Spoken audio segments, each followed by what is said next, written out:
And we have it tonight from Fayetteville, Arkansas. Ole Miss and Arkansas, winner to the World Series, loser, season ends tonight. And the first two games of this series have not disappointed. It was the Ole Miss Rebel Bats that came out swinging in game one, winning that game 9-7. And then on night two, the brilliant pitching of Peyton Burnham. 4-0 in a complete game shutout, forcing a decisive game three. Already multiple tickets have been punched to Oklahoma City this week, Texas, Tennessee, and Oklahoma, an all SEC side of the bracket. And on our side of the bracket, Oregon out of the Big Ten, Texas Tech out of the Big 12. UCLA and South Carolina still battling in a two-run game, and the winner of Ole Miss, Arkansas will get Nyjah Kennedy and the Red Raiders this week in OKC. Matt Schumacher, the Hall of Famer, Kenzie Fowler with you. This place has been electric. Over 3,000 on hand for both games. Yeah, 9 runs scored. It's the reason why they are here. Their offense has slugged their way all the way through the NCAA tournament. Aaliyah Binford, Ashton Lansdale going yard. 1 through 9, this team has been so tough to beat offensively. And then Saturday was defined by pitching, particularly by the freshman Peyton Burnham, who sat down the last 14 batters she faced. Did not pitch on Friday, was out with an illness, gets a clean start on Saturday, and yeah, she's feeling better. The freshman looking like a veteran, a shutout against a team that had just scored 9 runs. So impressive to do.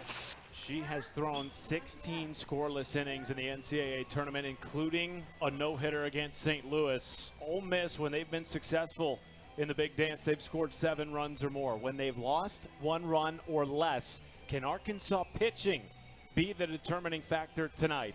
We will find out. One of these teams is going to OKC for the first time in program history.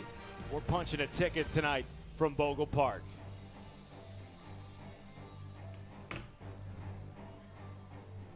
Ooh, look at those. Winner to the World Series. She's been nothing short of brilliant through these last 2 weeks. You have to go with a hot hand, and this is the most important game of her career after the most important game of her career. And so she's going to throw up and down. We saw it last night. The rise ball was jumping. She can also go down in the zone with the drop. Has a great changeup to offset. She will take on this Ole Miss starting lineup, brought to you by Capital One, led by Aaliyah Binford with a program record 55 runs batted in. Ole Miss had a team batting average of .310 coming into the Super Regional.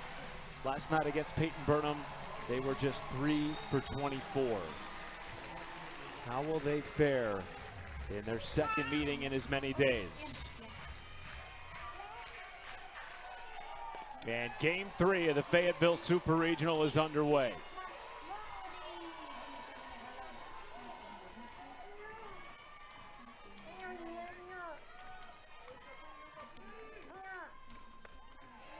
Jaden Pone has been so instrumental in this team's success, from unseeded to 1 game away from Oklahoma City. Hit an SEC best .427 during league play, helping Ole Miss make the NCAA tournament.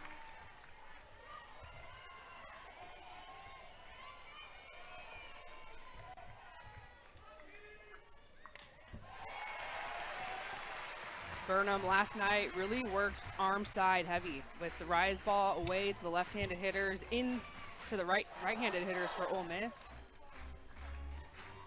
And I tell you right now, Matt, this first inning might be the most important inning. Between the last 2 days, the team that won was the team that scored first. And you look out to the crowd, and I mean, credit the crowd because it's electric. The music is bumping, everyone's on edge, they're loud, and sometimes you don't want to be out on defense. You want to be on offense. Leadoff walk drawn by Jaden Pone. Already a better start than the way Ole Miss ended last night. Rebels' last 14 hitters were set down in a row to end that game. But you know what? Jamie Traxel has kept it loose. She did in the postgame presser, as she has all year with this team. There's been a special culture as this is sent in the air to center off the bat of Boutte. It is gone! And the Rebs strike first in Game 3.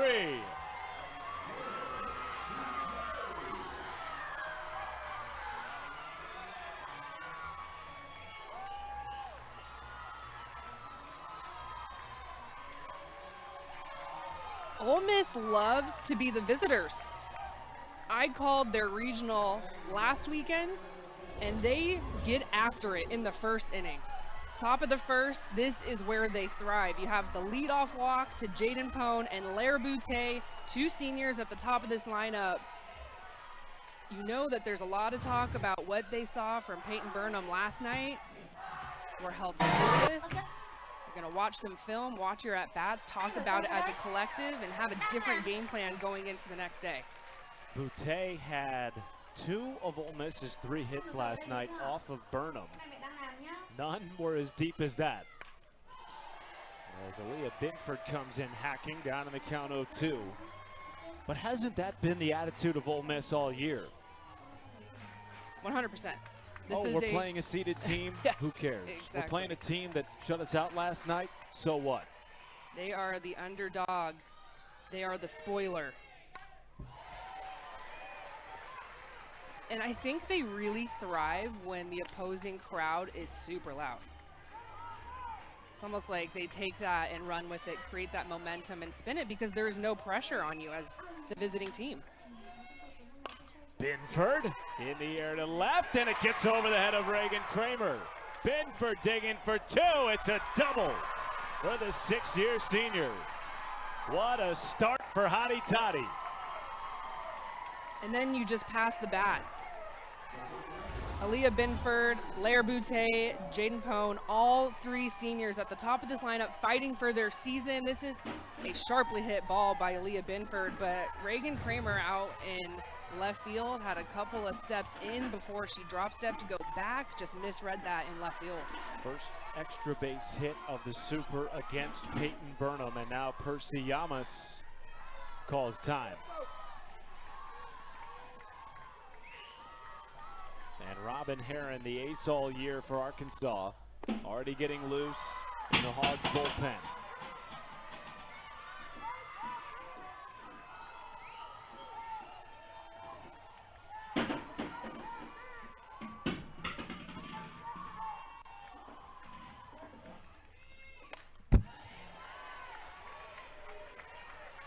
Wow, catch your breath if you're an Ole Miss fan.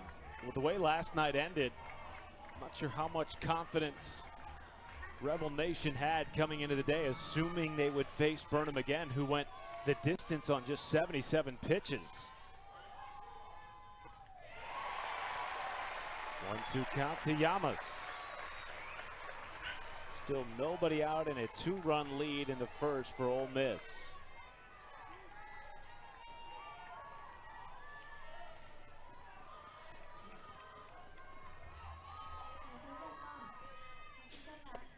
And Burnham gets a strike out of Yamas, 1 away.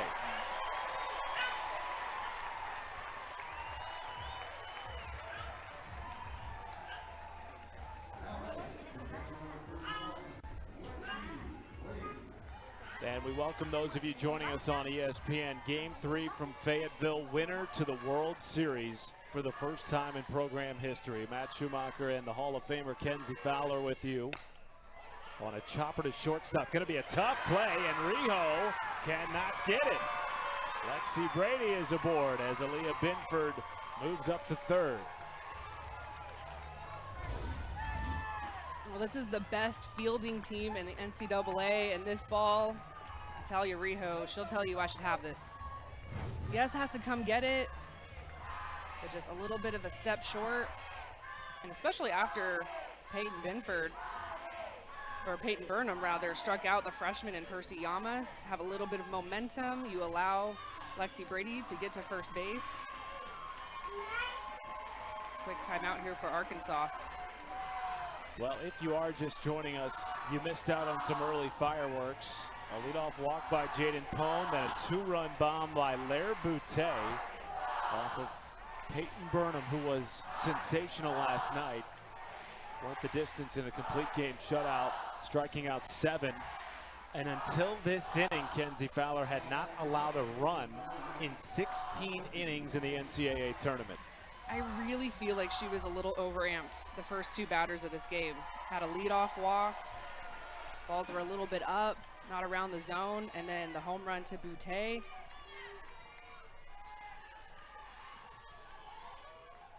Time called behind home by Kennedy Miller. Runners at the corners, one down for Mackenzie Pickens.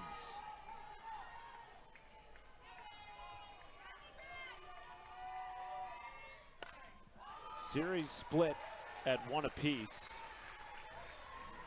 And the winner of each of the first two games was the team who scored first. Ole Miss relishing the opportunity to be the road team, to come to the plate with their bats, particularly with how last night ended. Peyton Burnham set down 14 in a row to close out Ole Miss last night after the Rebs scored 9 runs on day one against Arkansas.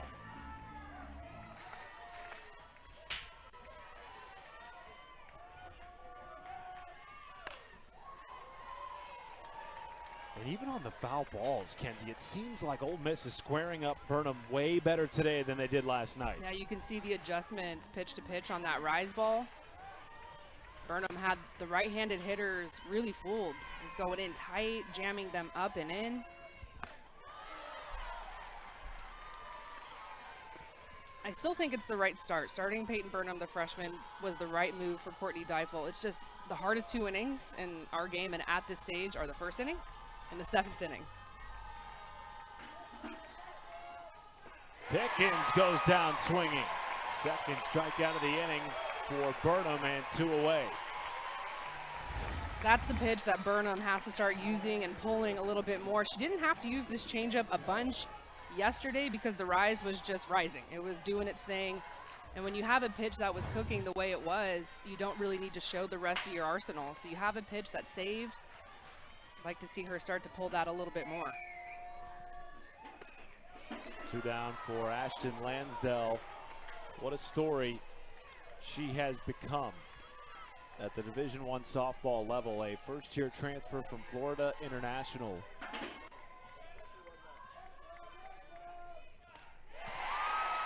Started playing softball for the first time in her life 3 years ago. Grew up playing baseball, played all throughout high school, and began her collegiate journey as a junior college baseball player. 1-1 runner goes. Miller induces Binford into a rundown. Did she tag her? No! Binford under the tag. Safely at home. And for now, a 3-run lead for Ole Miss. And I believe Courtney Deifel will challenge the call. Wow, Ole Miss being very aggressive with 2 outs. Leah Binford could have easily just stayed at third base. Ruling on the field is safe at home plate. Arkansas is challenging that ruling. The play is under review. Our home plate umpire, Jim Bertuzzi, I thought had a good look at it when watching it live. Of course, we will see as many replays as possible as this goes to Pittsburgh. So you see the fake there, and it fakes out Binford, but this could be by design. She has good speed, going head first, and she is safe. And the reason I was a little, curious why Courtney Deifel went to the challenge, because you could tell right away Kennedy Miller had no reaction. So you've got to read that from your defender behind the plate. She is right there. She knows if she tags Binford or not. And these challenges are so precious. So to use one and maybe waste it here in the first, definitely don't want to do that, but her reaction just did not have one. If she felt a tag, you would have seen her turn to the dugout right away. Is that not the closest of calls on a rundown resulting in a run? If she actually missed the shoulder of Binford, it was by a hair. That's You've tough been to see saying there. all this all this time that you felt like she was safe. Are you seeing anything here that would make you think otherwise? Nothing to overturn for me. This is the angle right here. And she was up the line as well. Oh my goodness, an inch. Safe. Wow. And what a huge call on the field, too, calling her safe. I just think it's so important to really communicate with your players on defense. Did you tag her? Did you feel it? And have your team be honest about it. No, I didn't. Let's save a challenge, because film don't lie. Ole Miss last night against Peyton Burnham had 0 runs on 3 hits. Already in this inning, 3 runs on 3 hits, plus the base running, which this team became known for during the SEC. Top 5 in stolen bases, and with their athleticism created havoc in this conference, including taking 2 of 3 from Courtney Deifel's Razorbacks in the opening weekend of SEC play. The longer this takes, I always think that it errors on the side of the call standing, because you're looking and looking, trying to find something, and I do not see it. It's so close, though.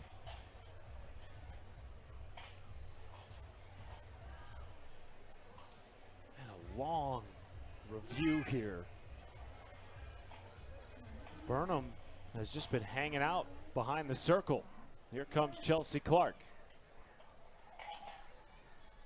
The call is upheld. The runner is safe. That is Arkansas's first challenge. So Courtney Deifel will have one more challenge. Meanwhile, Ole Miss with a 3-run lead, and during all of that, Lexi Brady moved up to third base. So a 1-2 count with a runner 60 feet away for Ashton Lansdell.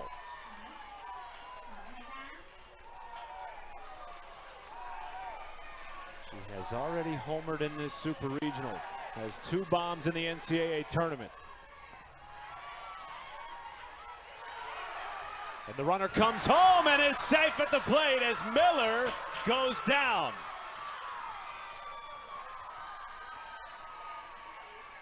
The aggression of Hottie Toddy to start, applying pressure to the Razorback defense. And now the question becomes, is your 2-year starting catcher okay? This is just a delay steal from Lexi Brady, who is a catcher herself. And you really hope Kennedy Miller is all right. Took quite the hit.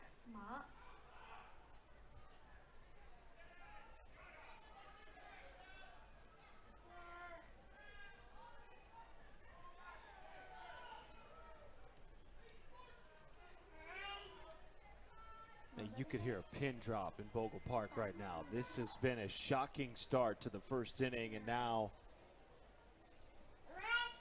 everyone waiting on bated breath, hoping that your starting catcher Kennedy Miller, who's celebrating a birthday today, can remain in this game.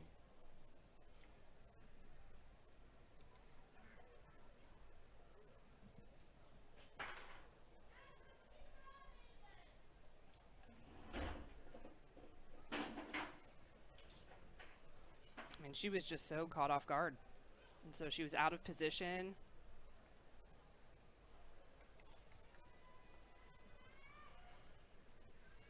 A freshman All-American last season being helped to her feet here. Has been so instrumental handling this pitching staff this year, in the words of her head coach, Courtney Deifel, who herself was a pitcher and a catcher. So she has to come out of her squat because she wasn't ready. The ball goes wide. Lexi Brady's coming in head first.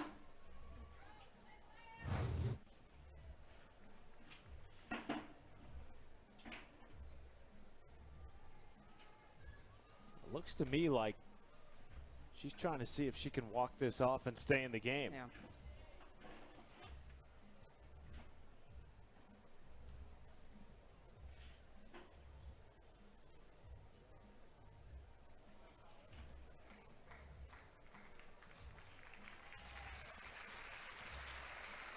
And I'm not sure she's going to. as Kaylee Wyckoff, who has played every position on the infield in her career, is coming in from right field, potentially to put on catcher's gear.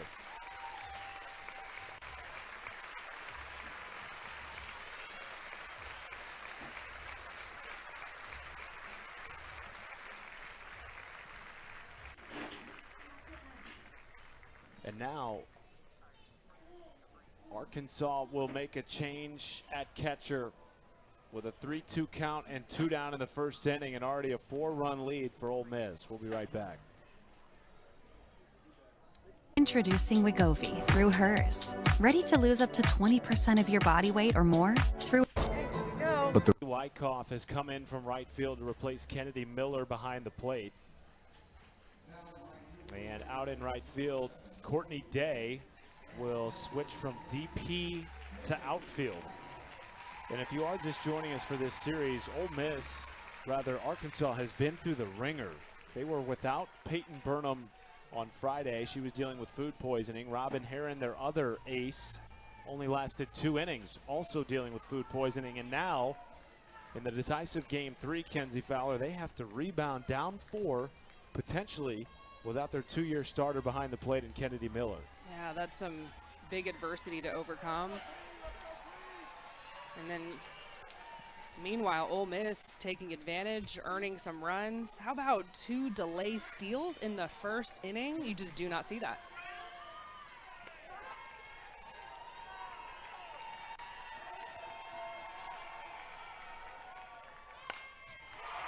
Backhanded it short. De Leon from her knees cannot get it in time. Yamas pulled off the bag, and Johnson safe at first.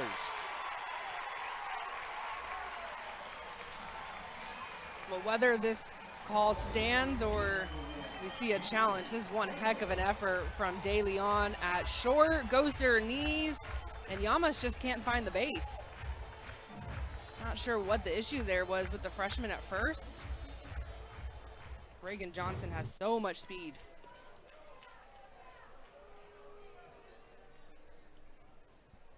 And for the second time in this inning, our umpiring crew of Don Brown, Chelsea Clark, Brett Higgins, and Jim Bertuzzi circling up in the middle of the ruling infield. On the field is safe at first base. Ole Miss is challenging that ruling. The play is under review.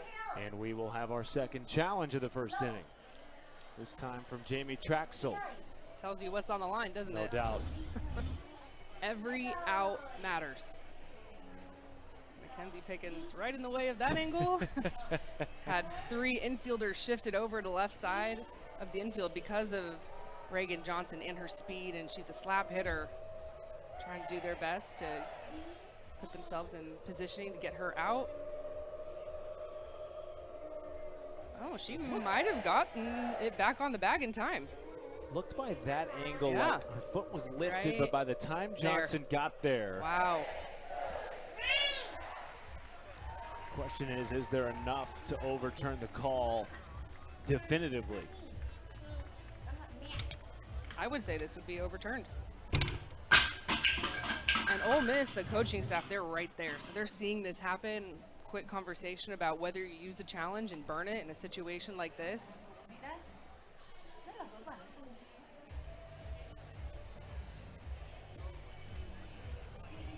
For Arkansas, just looking for any kind of momentum to flip this thing a little bit here in the bottom of the first after giving up 4 runs, seeing a potential injury to starting catcher Kennedy Miller, and the way those runs were scored. Stealing home twice, a 2-run homer off a pitcher that had gone 16 scoreless in the NCAA tournament until now. Here is Chelsea The call on Clark. the field has been changed. The runner is out.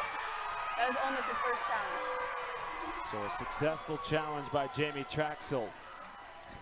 Percy Yamas, glad to see it go her way. 1 down in the first. Well, we talked to Jamie Traxel back on Thursday about the importance of the 2 hitters that hit in front of Bree Ellis. And anytime that you can get those batters out, we've seen Ole Miss pitch to Bree Ellis this weekend because they've been able to take care of the top of the lineup for the most part. A huge first out defensively. For a team that has given up some free passes in the Super Regional. 3 errors, plus the 13 walks and 2 hit by pitches.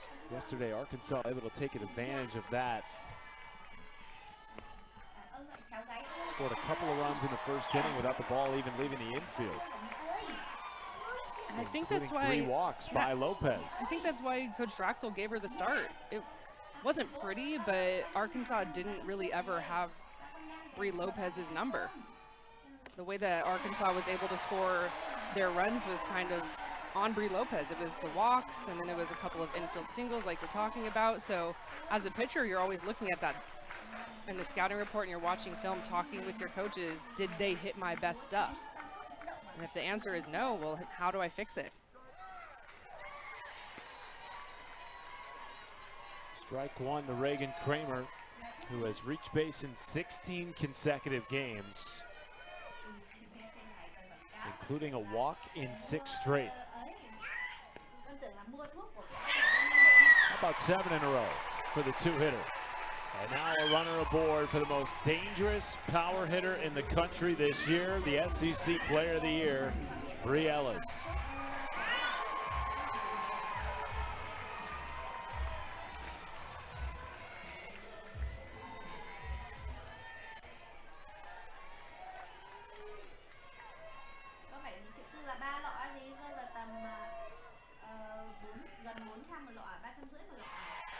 Bree Ellis singled off Lopez last night, her first base knock of the NCAA tournament. Now 1 for 11 with 8 walks. Look at where the defense is for Ole Miss. Percy Amas is nowhere near first base.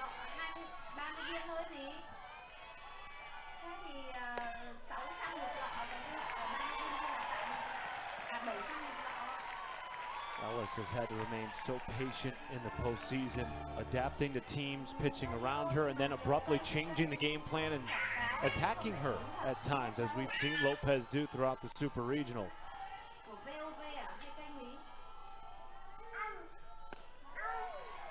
Sitting on 26 home runs, 1 shy of standing alone atop the single season SEC home run chart.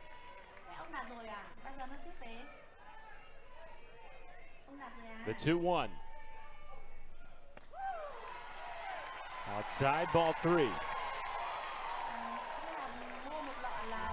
Lopez just really working the outside corner to Ellis. Seeing a couple of backdoor curves, changeup.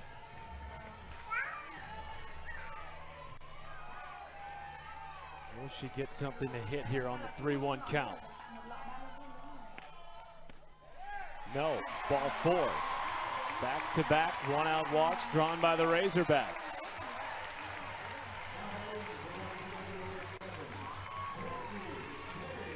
Exactly the way yesterday's first inning unfolded for Arkansas. A quick out and then 2 walks drawn by Kramer and Ellis. They went on to plate 2 in that inning, as the cleanup hitter Courtney Day looks at strike 1.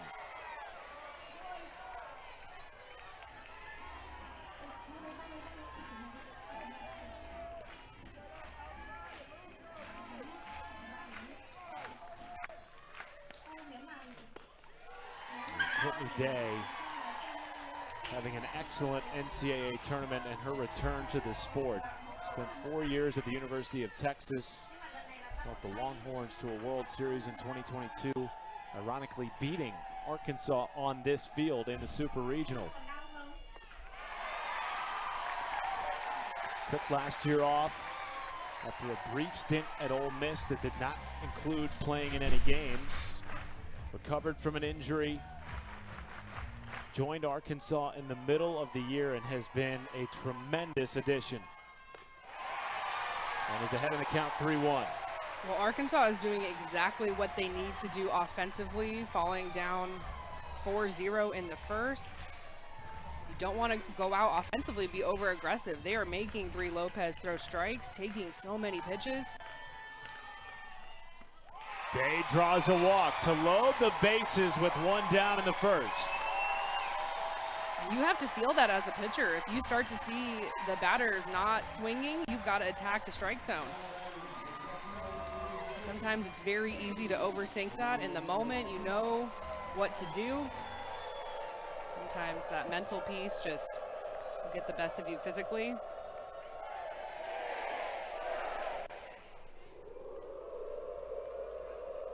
You could see pitching coach Nancy Evans ask Lexi Brady right there, where are those missing?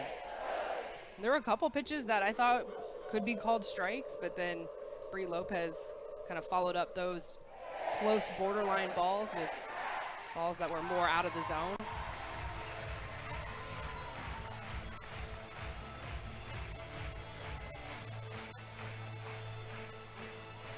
Well, the tying run will come to the plate now in the first inning in the form of Kaylee Wyckoff, whose NCAA tournament has been nothing short of spectacular, including a home run off Lopez on Friday afternoon. And she's not really a home run hitter. She's more of a gap-to-gap, put the barrel to the ball type of hitter.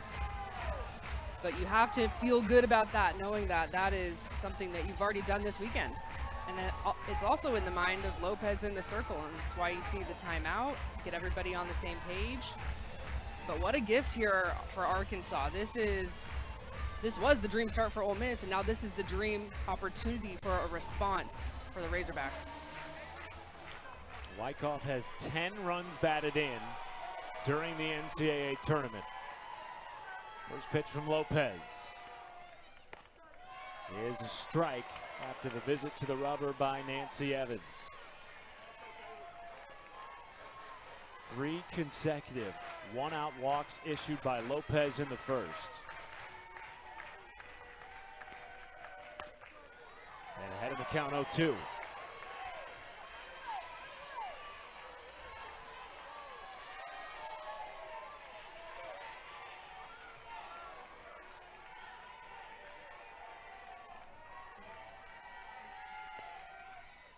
Wyckoff goes down on strikes. And the second out of the inning for Lopez.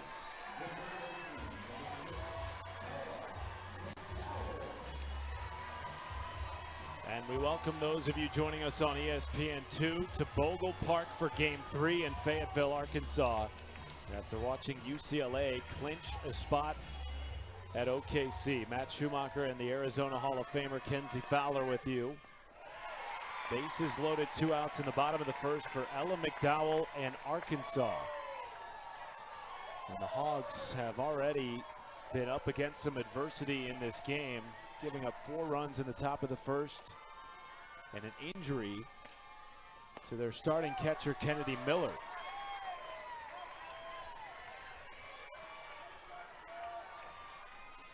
As of now, Miller is still slotted in the starting lineup as the DP.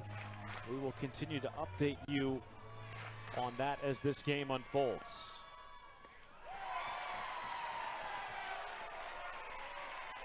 Arkansas loaded the bases in the bottom half of the first on 3 consecutive one-out walks issued by Brianna Lopez, who's making her 3rd consecutive start of the Super.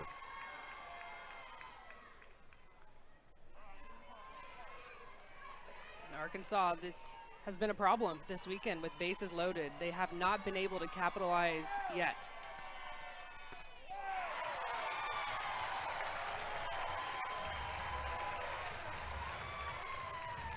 Reagan Kramer at third base, Bree Ellis at second, Courtney Day over at first, and the tying run at the plate in the freshman Ella McDowell. 3-1 count from Lopez. And McDowell draws a walk to drive in the first run of the game for the Hogs.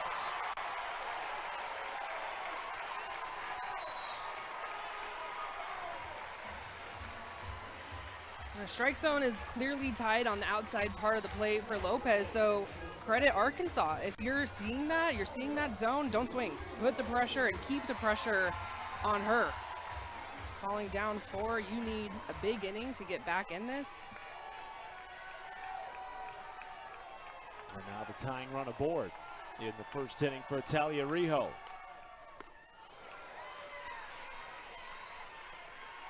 Rijo went 9 for 10, the hottest of hot in the regional last week here in Fayetteville. So far in the Supers, though, just 1 for 7 with a single. And quickly down 0-2. Well,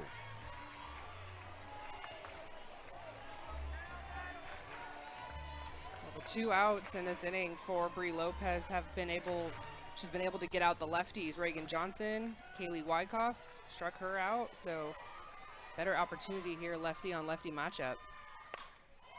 Riho, foul territory, tracking it in a decisive Game 3. And if you are just joining us on ESPN2, Ole Miss plating 4 runs in the top half of the first, thanks to a 2-run homer by Lair Boutte, and then a couple of steals of home plate, shockingly, catching all off guard. And now a change in the circle in the second inning. Robin Herron comes in for the freshman Peyton Burnham. Yeah, this is the ace of the staff.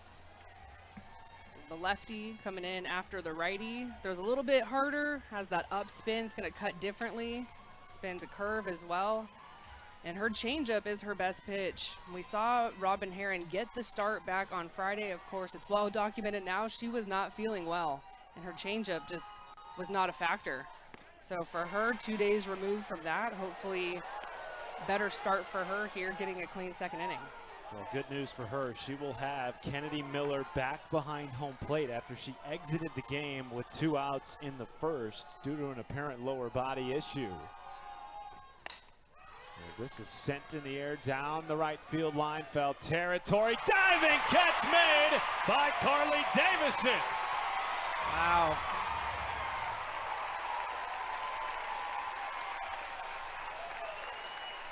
That was impressive. She had to go a very long way to get this. Drifting. Bree Ellis is right there. Wyckoff is right behind her and holds on to it. That's the most impressive thing because she hit the ground hard. 9-hitter is up. It's Malvin in from third. McDowell 2 down.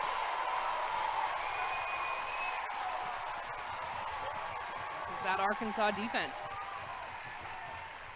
which was tested often in the first inning. Good response here from the Hogs, who have led the country entering the weekend in fielding percentage. Back to the top of the order for Jaden Pone.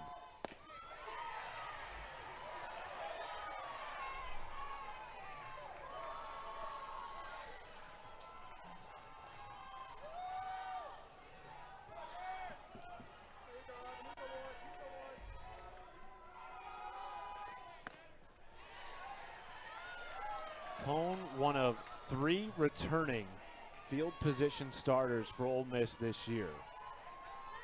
Few expected the Rebels to produce the season they have, over 40 wins, despite 16 newcomers, including 8 freshmen. And yet here they are, knocking on the door of a trip to the Women's College World Series for the first time in program history. Yeah, in the preseason SEC poll, they were voted second to last.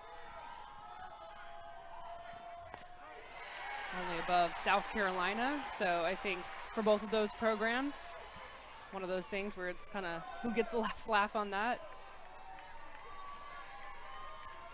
South Carolina made it to within 1 game of the World Series, falling today to UCLA. Pone looks at strike 2. And now Ole Miss, one of just 2 unseeded teams left in the tournament. The other, Georgia, in a decisive Game 3 today in Gainesville. Payoff pitch from Herron.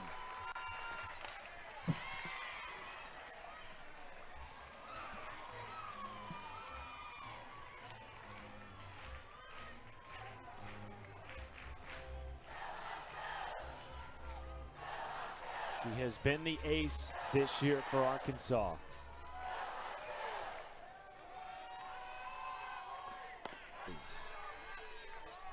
Bottom of the second inning. Carly Davison leads it off for the Hogs, down 3.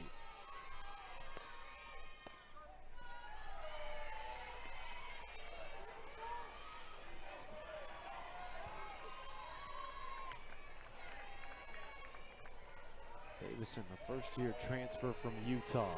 4 for 6 in the Super Regional with a double, a home run, and an RBI. That home run came in game 1 off Miley Wachenio.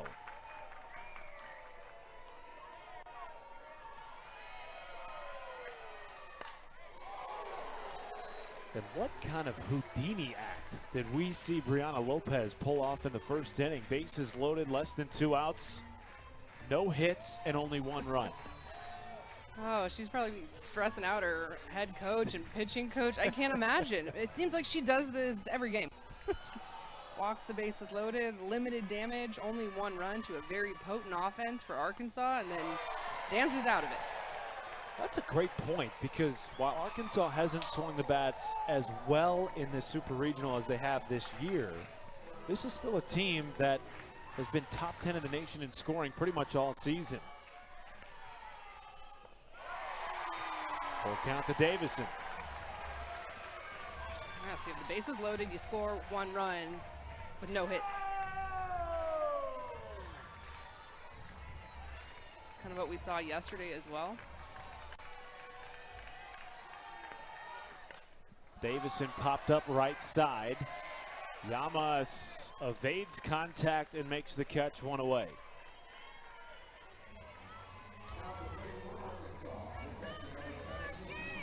And now Kennedy Miller, who briefly exited the game in the first inning with some discomfort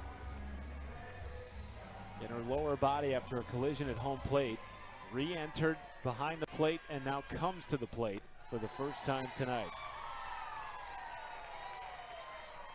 Yeah, glad to see that she's all right.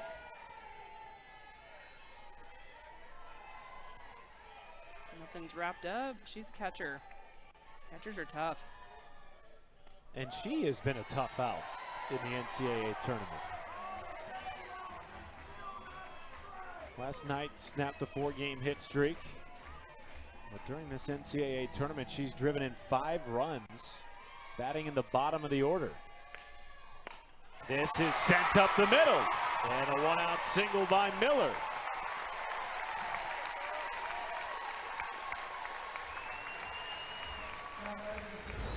Little birthday single for the birthday girl. Looks like she's running a little gingerly. I'm a little surprised. I'm gonna leave her in. There's your happy birthday sign out on the berm. Fans lining up for hours in the rain before first pitch today in Fayetteville. And Reagan Johnson whiffs badly at the off speed. Second time through the order here for Arkansas. What would you like to see differently? They had all those walks in the first inning, but no hits. Yeah, you've got to sit on a speed. You cannot sit change up early in the count.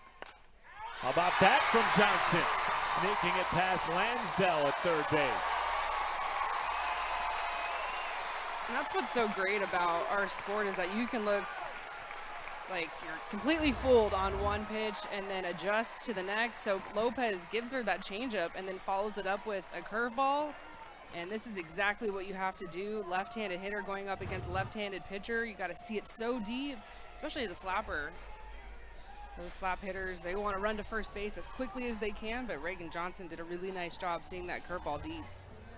We may see a pitching change here for Ole Miss as Aaliyah Binford comes out of the dugout and walks towards the circle. And she will get the ball from Brianna Lopez. A break in the action with the tying run coming to the plate in the form of Reagan Kramer. We'll be right back from Bogle Park.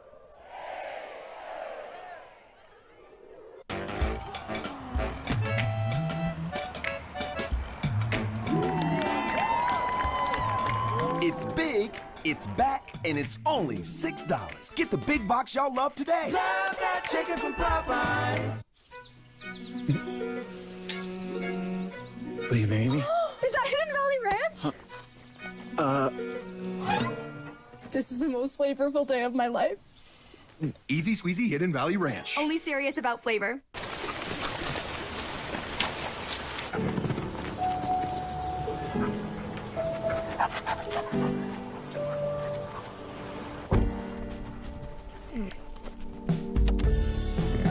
A third row that feels like first class.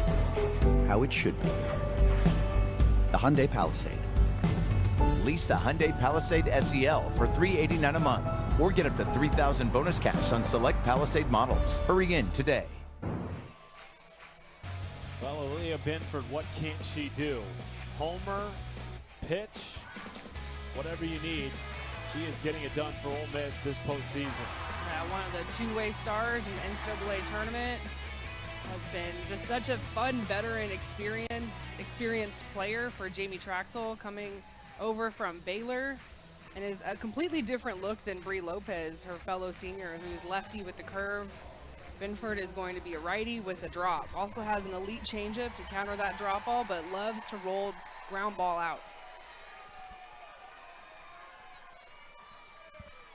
Comes in for Brianna Lopez. Kramer, first pitch swing, popped up left side. Lansdell puts it away, 2 down. Now, Bree Lopez exits after an inning and a third, 4 walks in the first inning. Only allowed 1 earned run in that first inning, despite having the bases loaded with less than 2 outs. The runners on board here for Bree Ellis at the plate are, of course, Lopez's.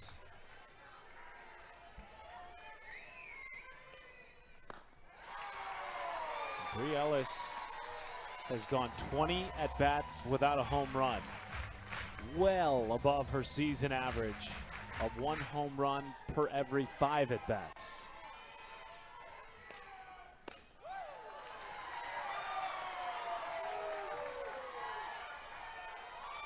Should she get on, Courtney Day bats behind her in the cleanup spot. A dangerous bat in her own right with home run power. 2-0. We saw it in the highlight package when Binford came in. Aaliyah Binford did strike out Bree Ellis back on Friday. Caught her looking on a change. Falling behind here 3-0 though. Joining a pretty short list of Division I pitchers to strike out Bree Ellis this year.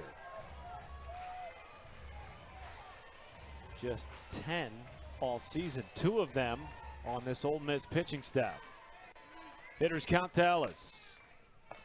And she draws a walk to load the bases. Back-to-back innings with the bases loaded for the Hogs.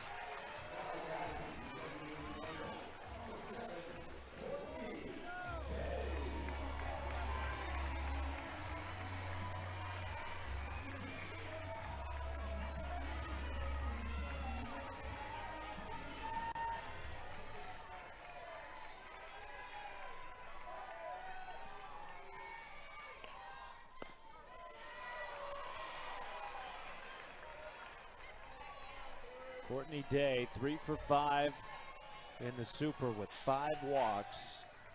Had the only extra base hit of the game last night in a 4-run win for Arkansas. Binford goes back-to-back changeups. First one 4 strikes. Second one moves it more down in the zone. Gets the swing and miss. Foul tip there from Courtney Day. What are you coming back with here? I'm going to go drop, but make sure it's expanding the zone. If Courtney Day does run into it, it's maybe off the end of the bat. 0-2. 3 in a row. Just got a piece. 3 changeups in a row.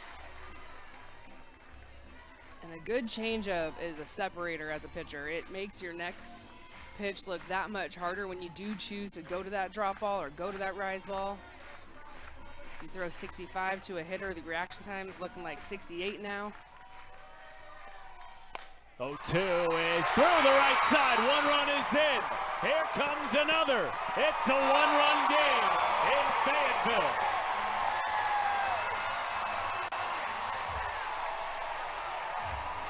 And this is the hit that Arkansas has been missing.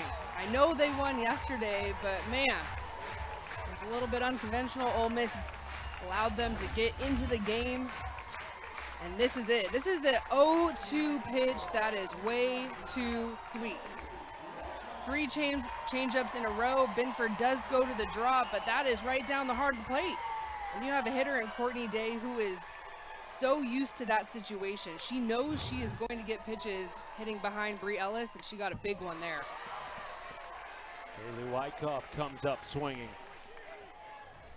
Well, all year, Courtney Deifel has said of her team that they're built different, gritty, tough, embracing adversity throughout the course of the season, including starting SEC play 1-5. But battled back to finish in the top 5 in SEC play. And they too, like Ole Miss, are one win away from their first ever trip to the Women's College World Series. Wyckoff left side, will it get through? Yes! Tie game at Bogle Park.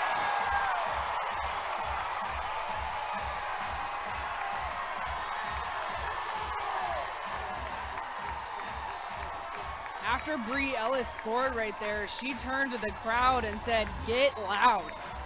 This is a great piece from Wyckoff, and this is what kind of hitter she is. She just has the ability to find balls that are out of the strike zone, and there's nothing Angelina De Leon can do.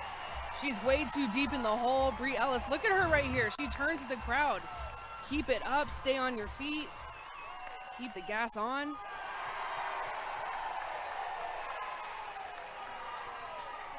Brie Ellis playing to keep her career alive. Number 2 pick in the Athletes Unlimited draft. She will continue playing after this season is over, but not at the collegiate level. Has so enjoyed her 2 years here in Fayetteville, and has echoed the sentiments of her head coach that there's something special about the Hogs this year. 2-0 count to the freshman Ella McDowell.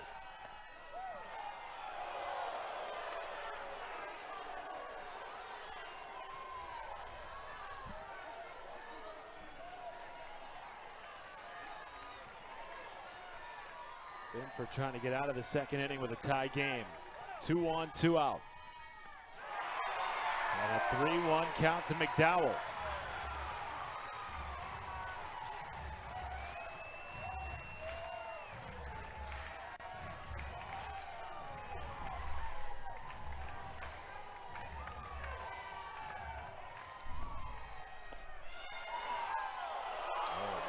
Dropped her bat thinking that was ball 4 instead of full count. Drop on the outside part of the plate. Maybe a little bit out, but too close to take the hitter's count right there.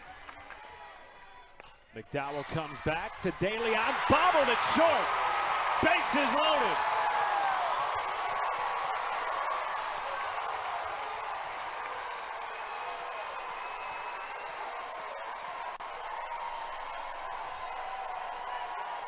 That just took a wicked hop on a sure-handed shortstop. Senior Angelina De Leon is coming up. Credit McDowell, hit that ball hard. You can tell right now Arkansas really zoned into the bottom half of the zone, knowing that Aaliyah Binford is a drop ball pitcher. Just taking what she's given them.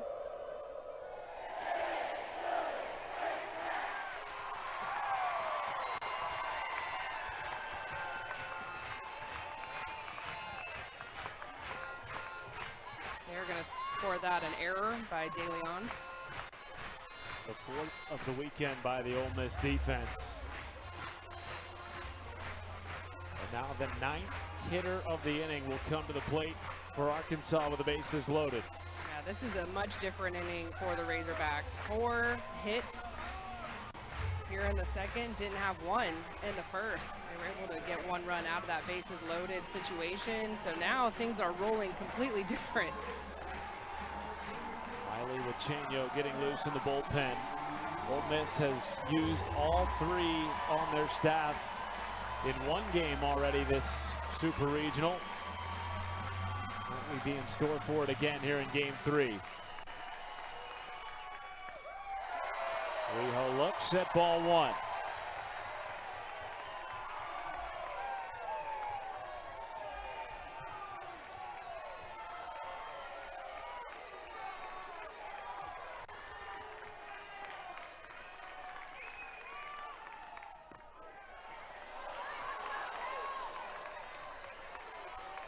This is the third Super Regional hosted by Arkansas in the last 5 years. They came up short in their previous two, including losing to an unseeded Texas team in 2020. Has pitched. What does it mean to the players and to a program to get there, Kenzie? Well, it's what you dream of. Number one, when you start playing softball when you're 5, 6 years old, but then it's what you work for every single day. You show up to campus sometimes in July or August. You are working for OKC. I mean, this matchup, though, it's hitting a little bit different just in terms of the history that neither one of these programs have been there. So that just is a whole nother layer. You are playing for your school, you're playing for your community, you're playing for your city. And then you're going to be legends. Whichever one of these teams can get out of this, it's a legendary team. The first. Lair Boutte at the plate to lead off the third is the only Ole Miss Rebel who has played in a World Series. She did so a couple of years ago while at the University of Tennessee. And she told us when we had a chance to sit down with her before Supers kicked off here in Fayetteville that she's been going around to everybody on the roster leading up to the Super Regional saying, guys, it's so fun. We have to get to Oklahoma City. Yeah. I need to go back with this team. Yeah, she had a little extra excitement in her voice when she was talking about OKC. And it was fun because we were talking to her and Taylor Malvin, and I think it was you who asked the question, like, hey, one of these teams is going to Oklahoma City for the first time, and Lair cuts you off and she goes, it's going to be us. Without hesitation. 3-2. Takes a walk to lead off the third.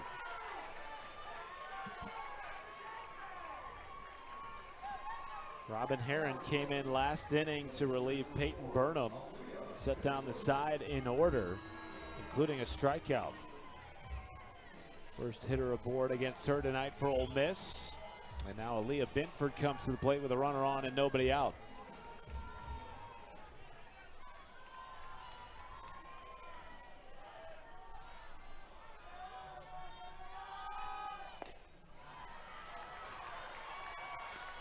Binford has been in this position before. In fact, a year ago was in a Game 3 in Gainesville against Florida while playing for the Baylor Bears.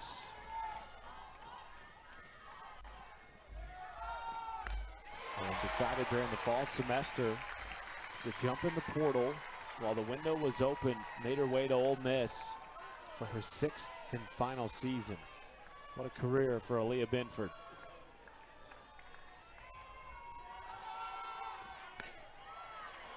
This Ole Miss roster, 16 newcomers. 8 of them have been transfers. Well, if you count the assistant coaches, you're getting up to 18, 20 new faces in this program. Courtney Deifel out of the dugout for Arkansas. That's been what's one thing that I think has been so impressive about what Jamie Traxel and her staff have done this year. Of course, Jamie's no stranger to putting together programs with new faces.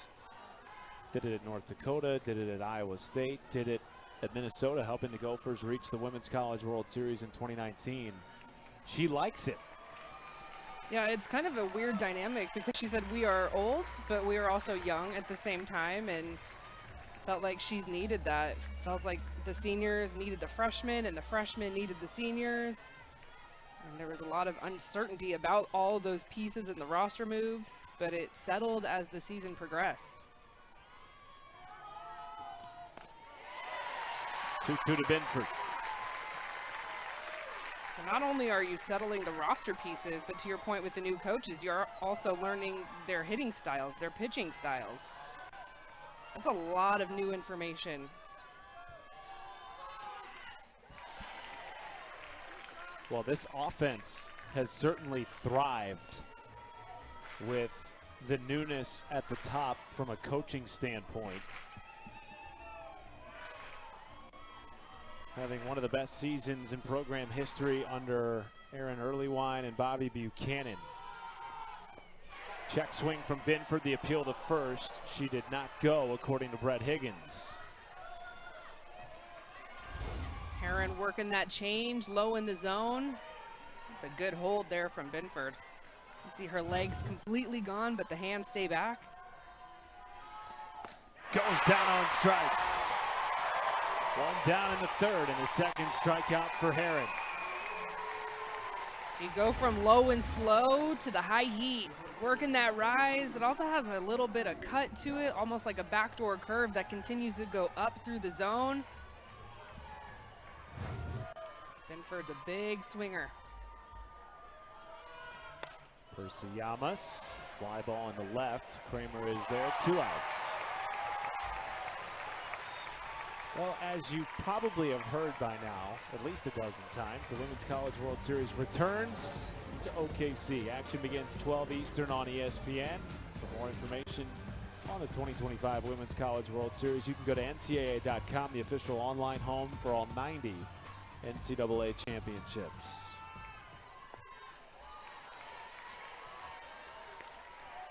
Two outs for Lexi Brady, who in the first inning created havoc. Beat out an infield single, then stole home to give the Rebels a 4-0 lead.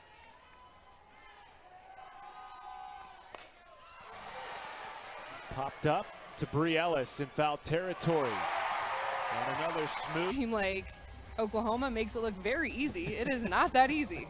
I can tell you from experience, it's incredibly hard to get to Oklahoma City, and it's incredibly hard to be the first team to do it. They have done everything on the resume. The SEC regular season, check. SEC tournament, check. Next on that list is punching their ticket. Strike one to Carly Davison. I think what you just said is such an important aspect of it, which is to be the first to do it. Because until that first time happens, that question always looms. Can it be done here?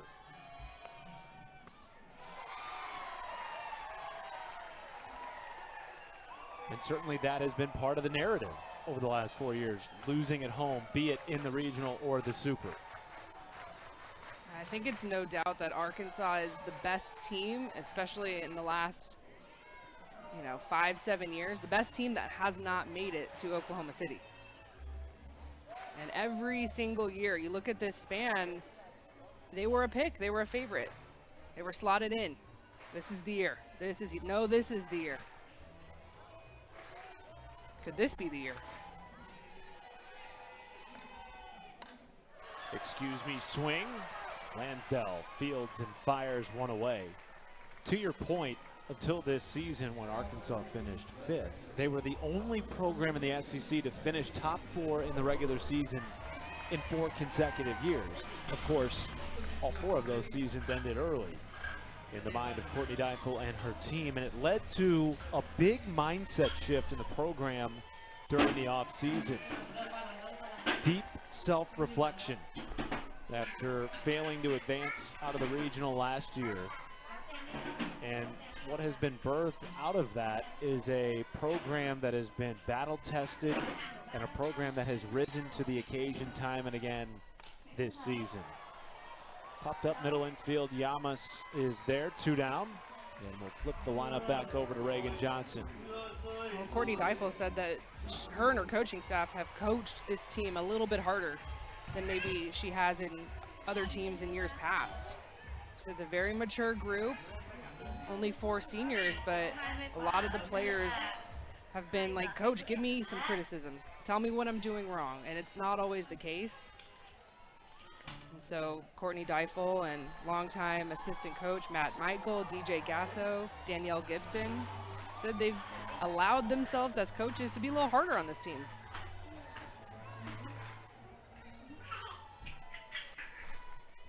One count to Reagan Johnson. Now, you mentioned DJ Gasso. He's now in his 2nd program. Of course, the son of the great Patty Gasso, whose Sooners have made 9 straight trips to Oklahoma City. He has been a big piece to Arkansas's offensive explosion, particularly this year, and with the hitter at the plate now in Reagan Johnson, who is quickly becoming one of the greatest hitters in program history. Weekly over to the right side, quickly flipped to first by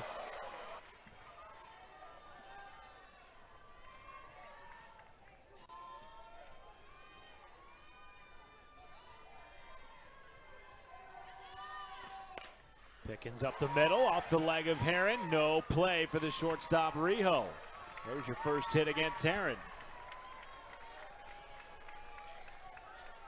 Yeah, see the high five there from Coach Traxel at first. This is the backdoor curve that Pickens just sits on. Right back up the middle. You hope that doesn't do too much damage to Robin Heron. You saw her thumbs up there. Seems to be all right. Hey, after lasting 2 innings on Friday dealing with food poisoning, you're going to have to wheel her out of this game. True. Runner aboard for Ashton Lansdell. Corner infield drawn in.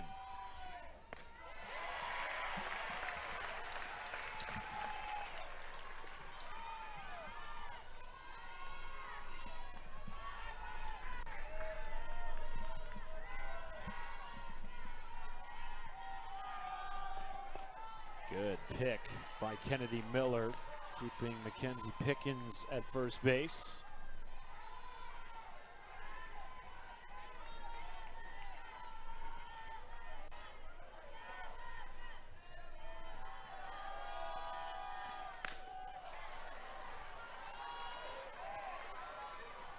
Just 4 years ago, Ashton Lansdell became the first female ever to play baseball at the junior college level. And 3 seasons later, has 2 home runs in the NCAA tournament of Division I college softball. What an athlete. He's played with USA Baseball and has been a part of that 8 transfer class that's new to Ole Miss this season.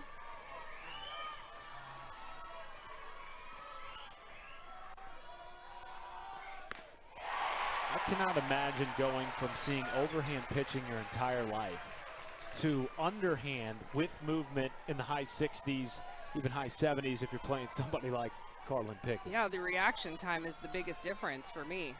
You're going from 40 feet, by the time the pitcher strides out, you're looking at high 30s.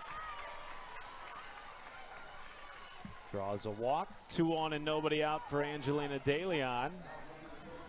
Meanwhile, tomorrow a Memorial Day tradition continues. The NCAA Division I Men's Lacrosse National Championship game on ESPN.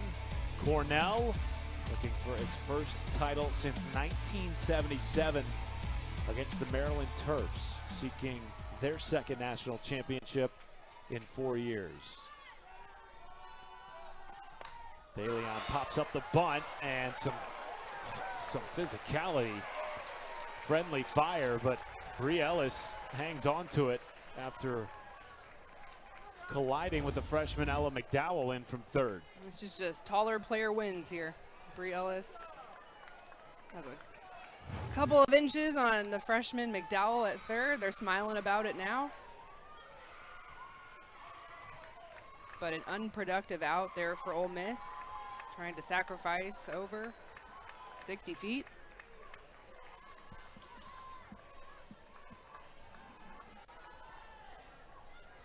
Taylor Roman will pinch hit for Taylor Malvin in the 9 spot. Already has a hit in this Super Regional, and it came in game 1. Drove in 2 runs in a game that Ole Miss won by 2. Can she deliver with 2 on and 1 out in a tie game in the 4th? She had one opportunity last weekend in Tucson for the regionals, had a pinch hit home run, and then to your point, delivered already this weekend. So in the NCAA tournament, it has been working for Taylor Roman in this pinch hit situation.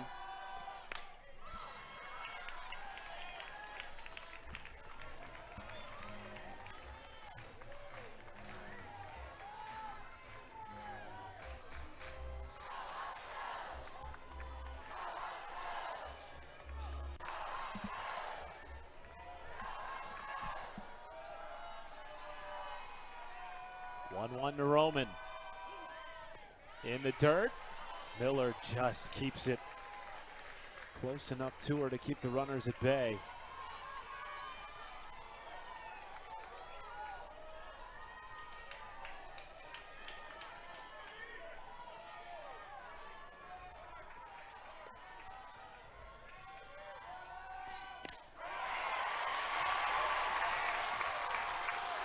pitch is so tough. Backdoor, low in the zone.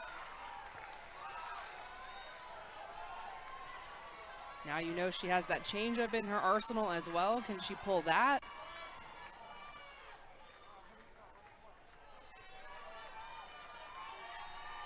'40th pitch for Herron's relief appearance. Rolled to short. Rijo to second, good. To flip to first, not in time. Ole Miss avoids the double play. And the go-ahead run in Pickens moves to third base.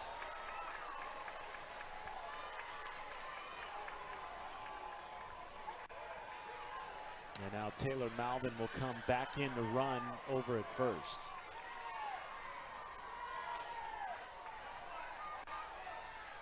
Lineup turns over for Jaden Pone. The former Big South Player of the Year at Longwood University a couple of seasons ago. Very under-recruited out of high school in the travel ball scene. Took the Big South by storm. Delivers into center field. It is caught by Johnson, and Ole Miss will drive in a run. It is a one-run lead for the Rebels. A little bit of everything here in this inning for Ole Miss. You get that leadoff runner on with the freshman and Pickens. The free pass follows that. And then the best hitter in the lineup, who has been a little quiet, Jaden Pone. She was doing it all during the SEC regular season. Takes Reagan Johnson back. Everybody moves up a base. In the air to left, off the bat of Boutte. That will end the bid for Ole Miss in the fourth, but the damage is done and the Rebels regain the lead. We will in for both teams with brief starts from their starting pitchers. How long will their relief outings go? That is yet to be determined.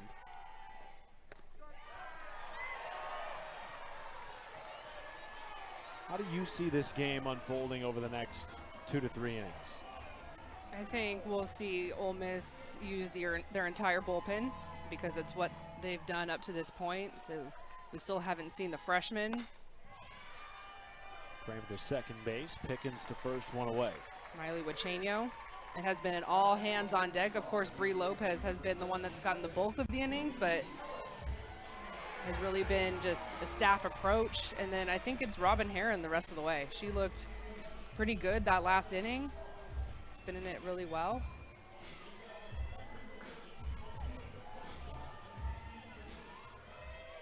If it weren't for that funky play at second base, she probably gets out of that inning without allowing a run. Yep.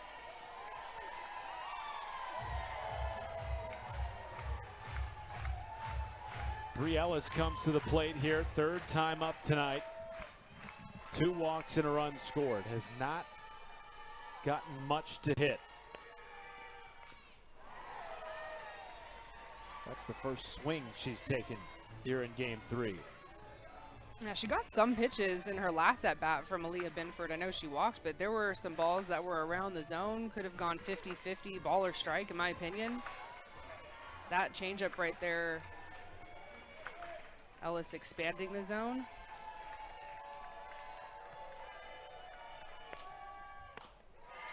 Well, the folks in Bogle Park would like to see her get something to barrel up. It's been quite a stretch for her without a home run, longer than we're certainly used to. 20 at-bats without a Bree bomb.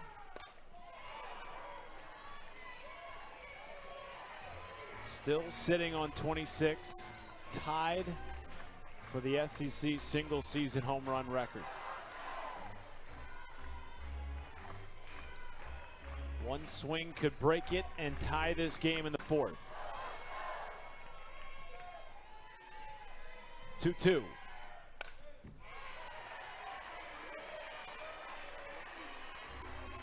I love that Binford is challenging here and has quality pitches. You know that, the scouting report, everyone's talking about her. You cannot let Brie Ellis beat you, but I love the competitiveness of the at-bat from Binford. Locate your spots, trust your movement.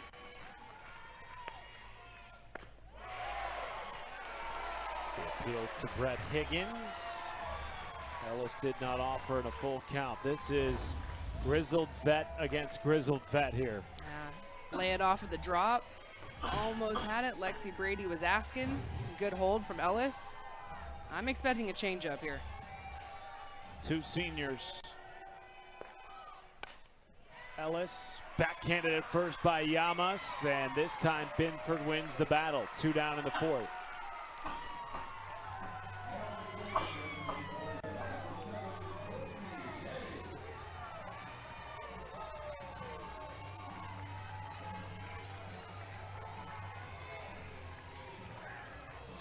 Base is clear for Courtney Day. Her 16 home runs, a career high, and what has been a career best season at the plate for the Texas transfer.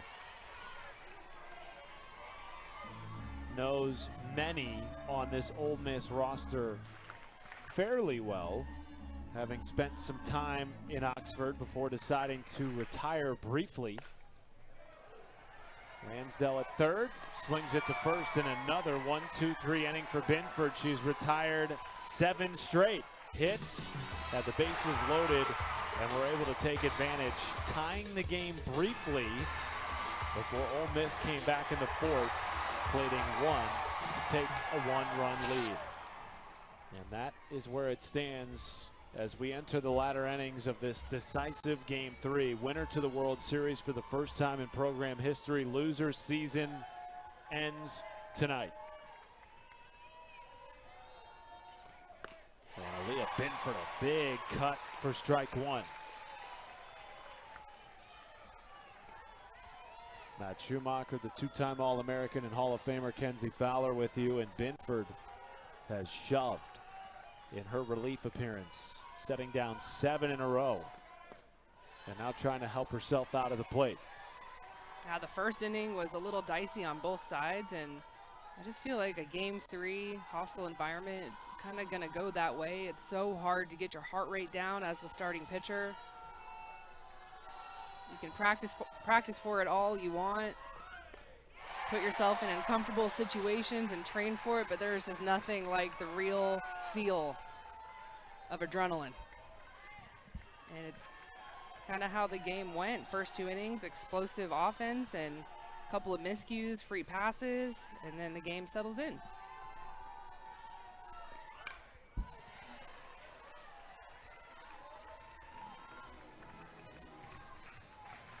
Robin Herron came in to relieve for Peyton Burnham at the start of the 2nd inning and has been solid, allowing just 1 run through 3 innings of work.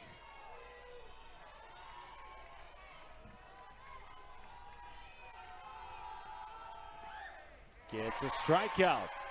Miller will complete it with the throw to first, and the 3rd K of the game for Robin Herron. So important to not only get the leadoff out, start this inning and keep it clean, but the 3-hole hitter in Aaliyah Binford, we know what kind of power she has. Nice changeup from the junior. Herron with 1 down will take on Percy Llamas. And what a season for Robin Herron, who for the first time in her career took on an ace role as a junior.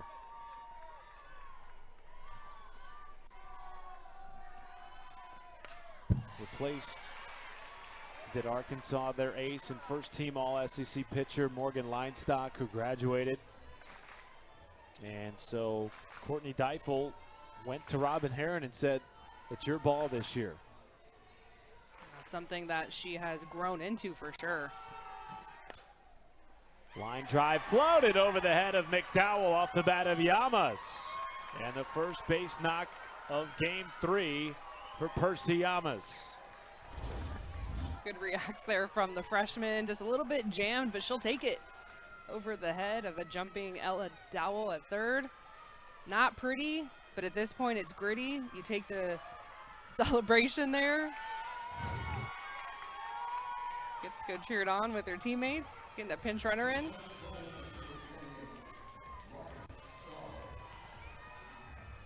Ryan Starr will pinch run for Yamas with Lexi Brady coming to the plate.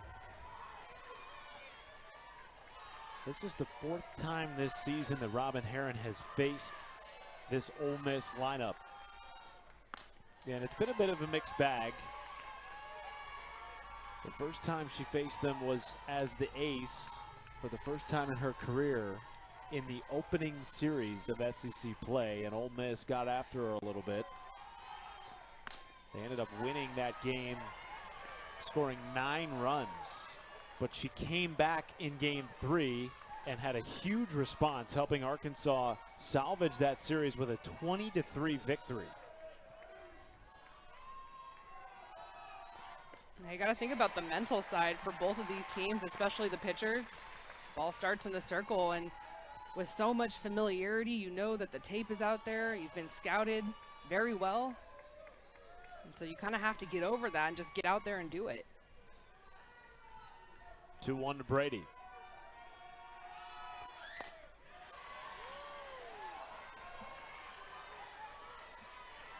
Robin Herron was able to get really valuable experience her freshman year.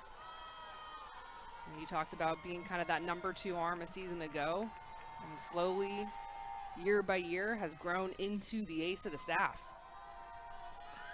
3-1, Star goes, no throw from Miller because it is ball 4.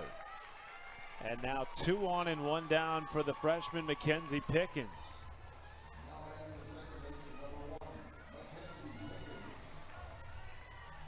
It's the 3rd walk from the junior.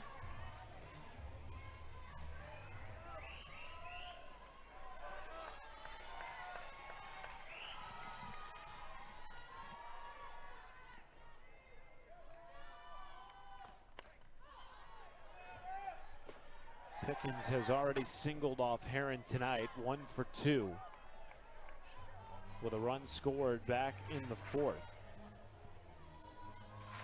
That run pushing Ole Miss ahead for the 2nd time in this game.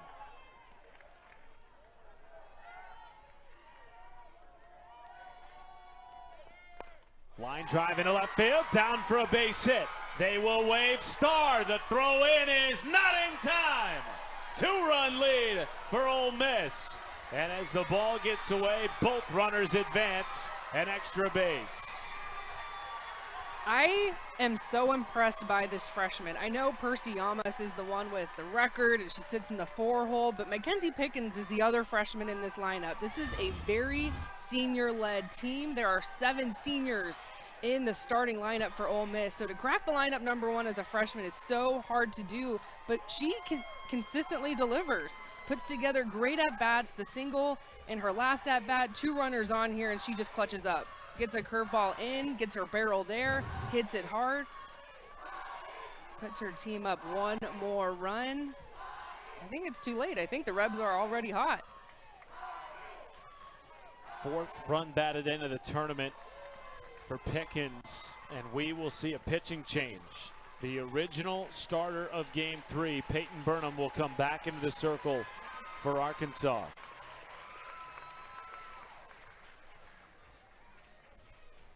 This is the dogfight of a game 3, season in the balance.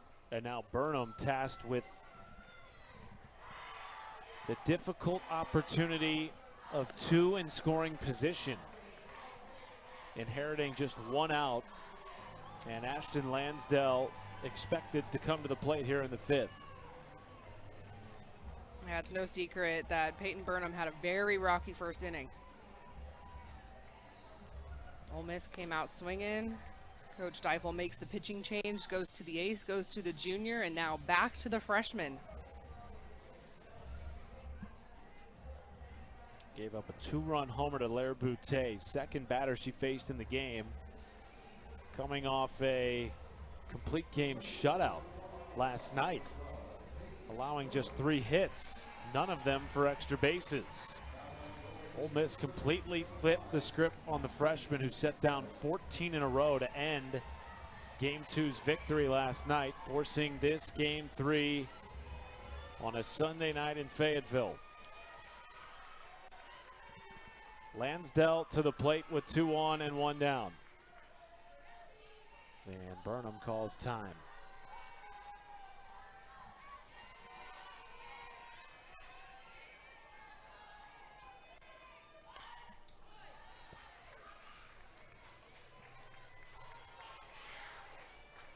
I like the idea. Could have been maybe a safety squeeze there. Ole Miss always looking to take that extra base. We've talked about their base running, a very fast team. They've already stolen home twice tonight. Including Lexi Brady, who stands at third base. She stole home to make it a 4-0 lead in the first inning for Ole Miss. 0-2 is bounce foul.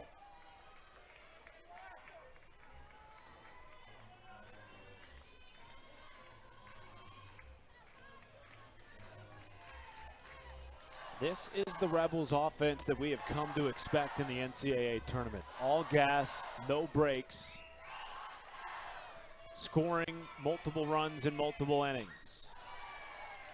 And that was the recipe in Game 1. Remember, they scored at least 1 run in each of the first 4 innings of that game, giving themselves enough of a cushion, Kenzie, to take the Game 1 victory. Yeah, so it's huge for the Rebels and for Coach Traxel if Ole Miss is able to score late in the games, because it's been the early innings for Ole Miss where they've been so good.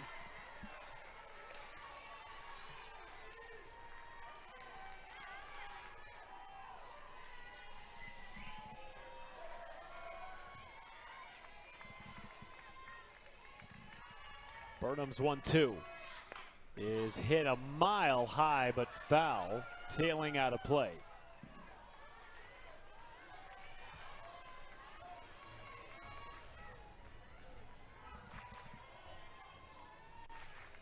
Lansdale has walked and struck out tonight. She was actually the last batter to face Burnham before she exited for Robin Herron and goes down swinging. 4th strikeout of the night for Peyton Burnham. 2 down in the 5th. And the second time that Ashton Lansdale has struck out on this changeup. It's so filthy from the freshman. Has a good drop ball. Will go upstairs with the rise and change speeds. Pretty much as simple as it gets. Here is Angelina De Leon.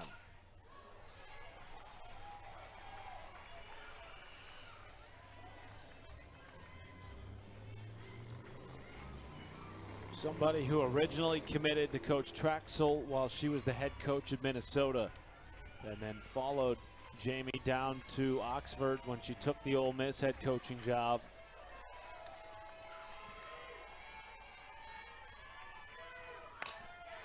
Delivers a base hit potentially. No, it's stopped at second base by Carly Davidson. And time called by the Ole Miss catcher Lexi Brady. Davison could come to the plate in this inning. She is due up 4th. Strike 2. She's had a great weekend. Of course, defense, the highlights, but has been solid offensively as well.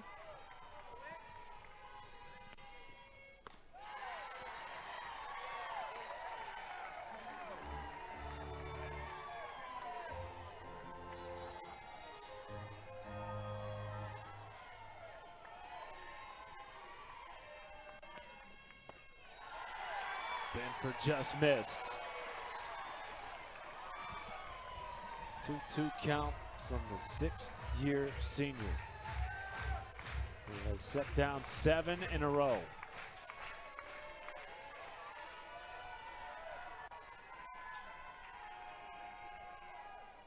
Wyckoff goes down on strikes. 8 straight retired for Aaliyah Benford. Was the first strikeout in relief for Aaliyah Benford. That changeup, so good. So many pitchers this weekend have shown us their elite off-speed pitches, and you have to have it at this league. At this level, the hitter's too good. Hers is devastating, and she'll throw it in any count. What makes her so tough is that she already has hitters looking down in the zone because she's going to give you drop balls, and so it tunnels almost identically to her drop ball. You just have to try and identify if it's fast or slow.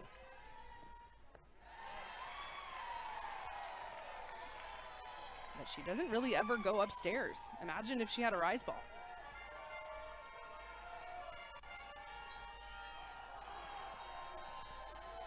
Second appearance of this super.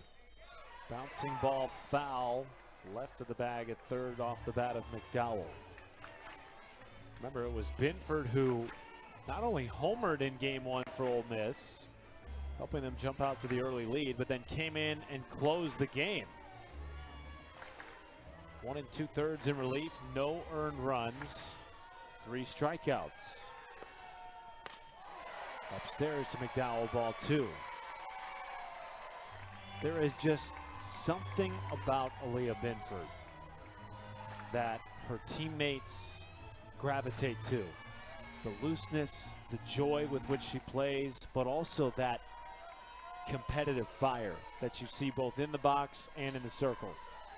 We were talking to Lair Boutte about Binford, and she was laughing about just her presence. Sometimes you'll see her laugh and turn to the teammates, and Lair Boutte was like, we don't know sometimes what is behind that laugh. She's just so stoic all the time. So when she does laugh, we're like, oh, what's coming next? It's going to be something fierce. And then also, she's just a veteran. So she has been in the postseason. She has pitched in the big games. You bring that on to a team that has a lot of new faces, a lot of transfers, big senior class, also a couple of freshmen that are in the starting lineup, and just someone to lead the way. It's always nice when you have extra seniors in the bullpen. It kind of levels up your practice. Riho to Yamas, and the third straight 1-2-3 inning. The only position player in that final 3. Alongside Jordy Ball and Nyjah Kennedy, who pitched Texas Tech into the NCAA Women's College World Series earlier this weekend. Bree Ellis hoping to extend her collegiate career with a win in game 3, but they trail by 2 as we start the top of the 6th in Fayetteville. Taylor Malvin flared into left, 1 down. Okay, think about all the game 3s that we've had this weekend in Supers. 5 game 3s, which matches the most that we've ever had. And then you think about a team like Texas Tech and Nyjah Kennedy, who wrapped things up on Friday, had their first game on Thursday. So here we all are sweating it out on Sunday.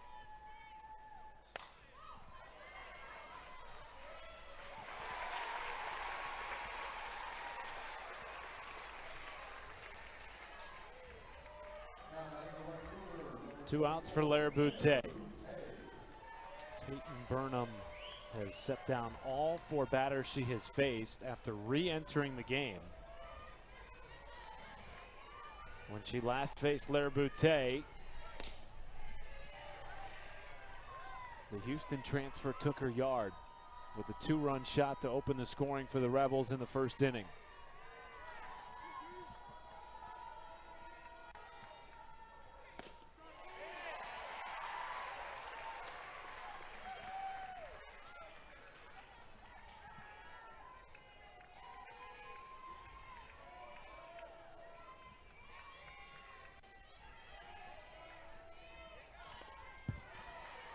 One-two count. This was Lair Boutte's last at bat against Burnham. So we just saw her try and drop a sneaky bunt. Wonder if that was on her own. Maybe that was a call from the coach, because this is what she did against Peyton Burnham. Those were her first runs batted in of the NCAA tournament after she went 0 for 10 in the regional. But in the Super has come to life with 4 hits, including that home run.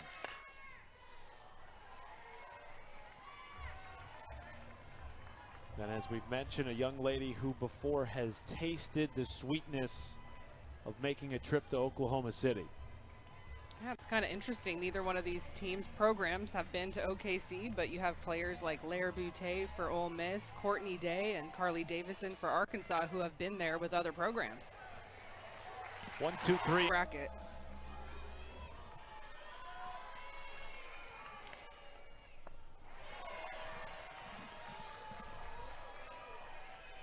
Addison Duke comes into center field, moving Taylor Malvin over to right. Lair Butte exits defensively. Line drive into center, testing Duke. One down. You come in, the ball's gonna find you. Good swing though from Carly Davison. Doesn't have anything to show for it but for today, but her at-bats have been solid. And now Kennedy Miller comes to the plate with one down in the 6th. Aaliyah Binford has retired 11 straight Arkansas hitters. What do you do here, Kenzie, down to your final 5 outs in Game 3 of a Super Regional? Try and put something together like what we just saw from Carly Davidson. Just ran into Duke out there in center field, but put a good swing on a drop ball. You have to look early in the count, one speed, and for me that would be the drop from Binford. And when you're facing a drop ball pitcher, you cannot be pull heavy. You have to see that ball deep, let it travel.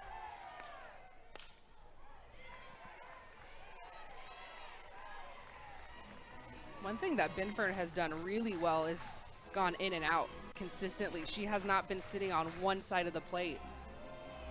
And so hitters, not only are you choosing to look down, but you also have to choose one side of the plate, looking in, looking out.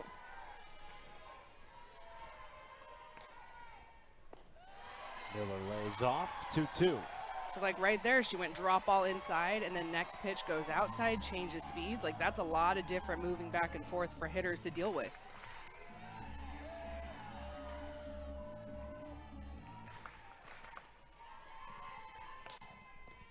"12 straight Arkansas batters retired by Aaliyah Binford, 2 down in the 6th. There is so much trust in this changeup. Back to back, it looks like a drop ball. It is so hard to pick up. You see the spin, it tunnels 12-6 over just like her drop, and it just stalls. Falls out of the zone.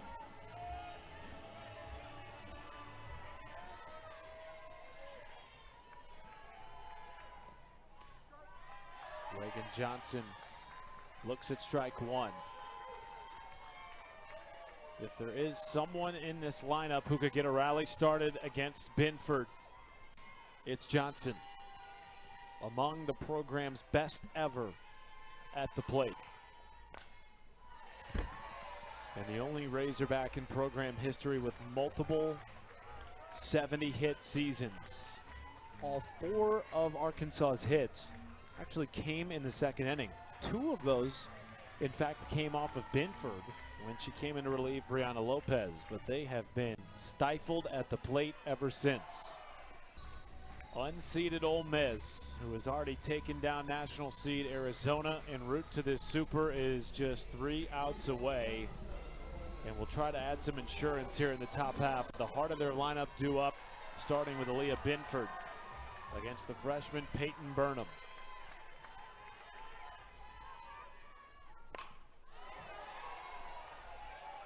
Violent swing to start the 7th.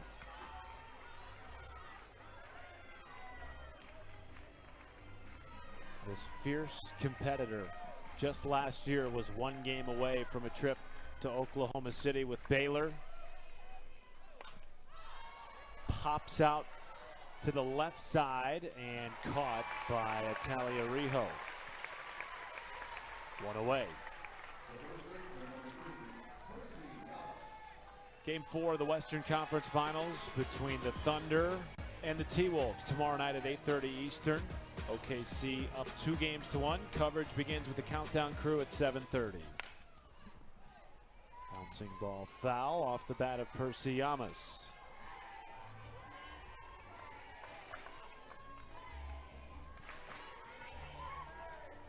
Has been one of the toughest strikeouts in the game this year. Up the middle, fielded it short by Rijo, 2 outs. Well, in relief, Peyton Burnham has done her job. Got the start, and it was a little different than we saw her get the start yesterday. Ole Miss jumped out early, had a free pass in there, had a single, a double, and a home run from the heart of the order for the Rebels, but here in relief has given Arkansas a chance. Trying to keep it a 2-run game for the heart of the Arkansas lineup in the bottom of the 7th. 2, 3, and 4, Kramer, Ellis, and Day due up for the Razorbacks. Brady takes the 1-0 deep left field. Back on it is Kramer. Goodbye! 3-run Rebel lead in the 7th.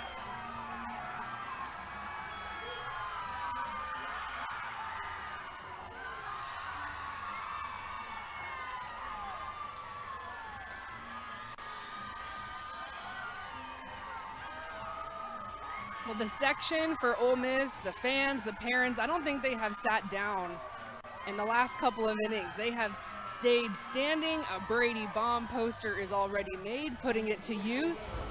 The senior. This is a player who has been with Ole Miss all 4 years. We've talked about the big transfer class, 8 of them new this season. Just such a cool moment for not only a senior, but someone who has put in the work. Wants to be the first. Has been with Jamie Traxel the whole way. Was actually committed to her when Jamie Traxel was at Minnesota. Coach Traxel goes to Ole Miss. Lexi Brady follows. A huge insurance run. And you know why that is so big? Because Bree Ellis is due second. So now that lead is at 3. Wow. And Bree Ellis can't tie it. Lexi Brady extends her single season home run program record to 17 and now has home runs in both NCAA tournament rounds, the regional and the super. 2-1 to Pickens. Deep center field. It is caught at the wall by Reagan Johnson. Whoa! After the initial catch, here comes Chelsea Clark after the review. After review, the fielder maintained control. The run is out. That was Ole Miss's second challenge.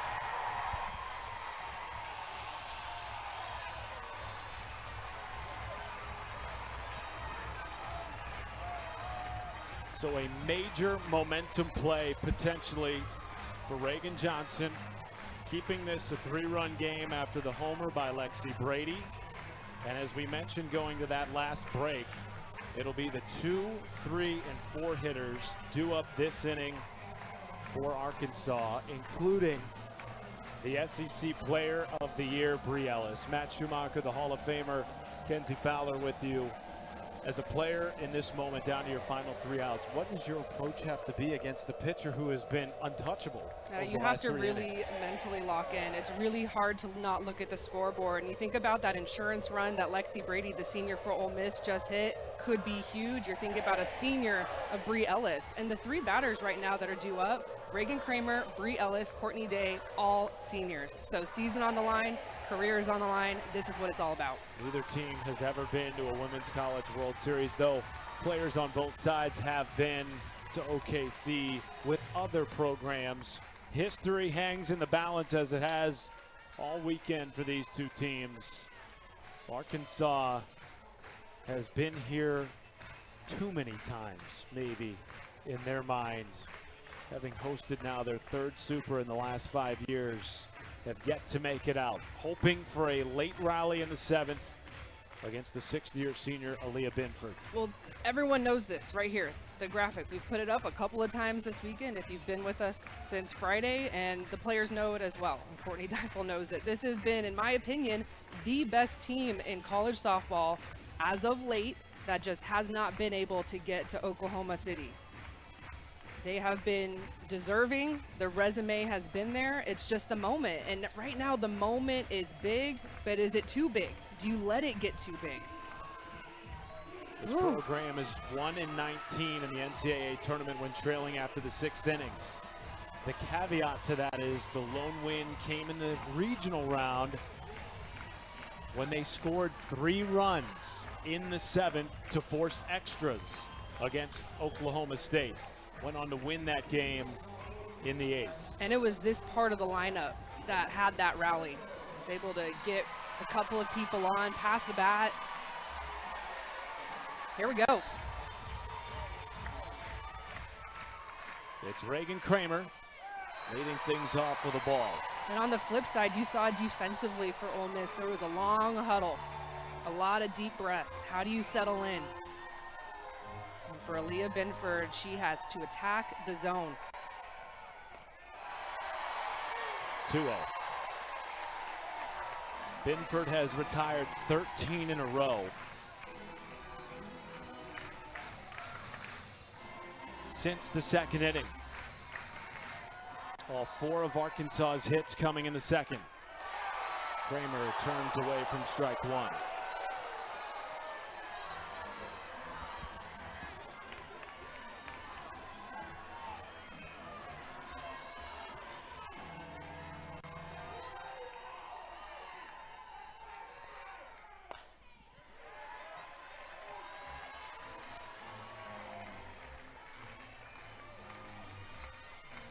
This leadoff batter for Binford is everything.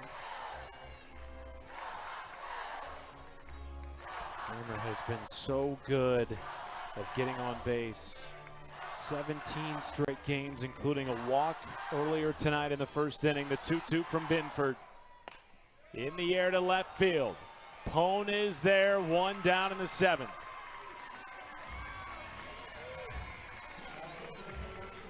Could this be the final collegiate at bat for one of the greatest power hitters in the history of our sport? Bree Ellis, sitting on 26 home runs, needs 1 to take over the top spot on the single season SEC home run chart. Ball 1.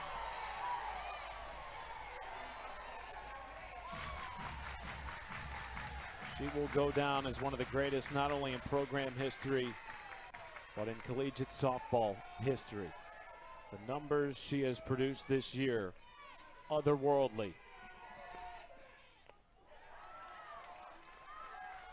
I love that pitch right there. That was a changeup that Aaliyah Binford shook to get to that pitch. That is a veteran, that is a senior.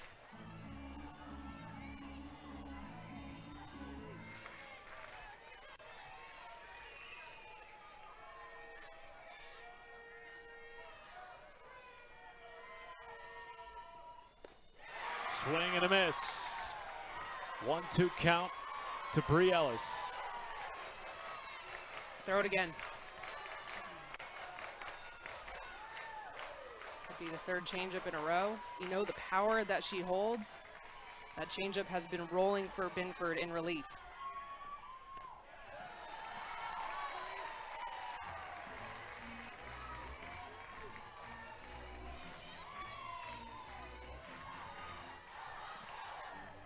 Ellis has walked and grounded out tonight against Binford.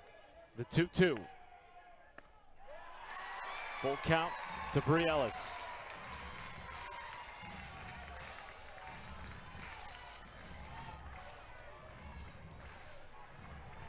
The SEC Player of the Year and a top 3 finalist for National Player of the Year, trying to extend her career at the plate. And she draws a walk with 1 out in the 7th.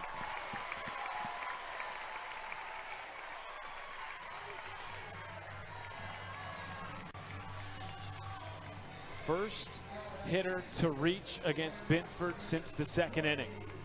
Is it enough to start a 1-out rally as Courtney Day comes to the plate?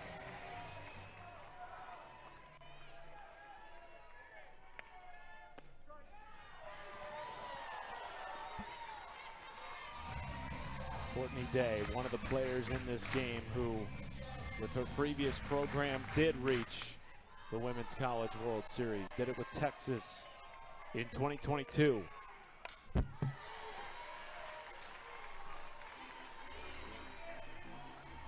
After for the walk to Ellis. Binford attacks the zone quickly. No, she cannot allow another free pass in this inning. See the emotion, deep breath from Bree at first.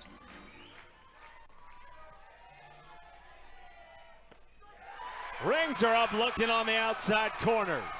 And Ole Miss 1 out away from the program's first trip to Oklahoma City. Just straight attack mode. Senior on senior, goes to the drop on the outside part of the plate, and too sweet to take with 2 strikes. So it's up to Kaylee Wyckoff.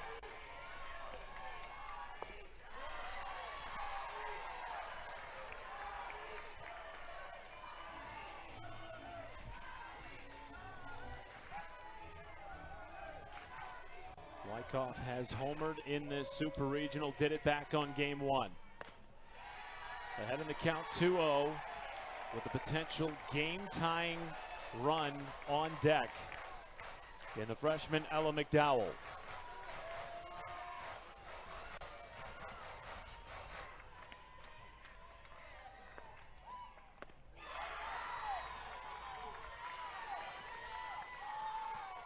Earlier in this game, Wyckoff delivered 1 of 2 base hits against Aaliyah Binford. Driving in a run. 2-1 pitch. And now Arkansas down to its final strike.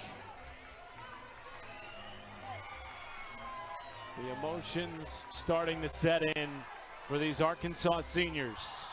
2-2 from Aaliyah Binford. And a full count to Kaylee Wyckoff.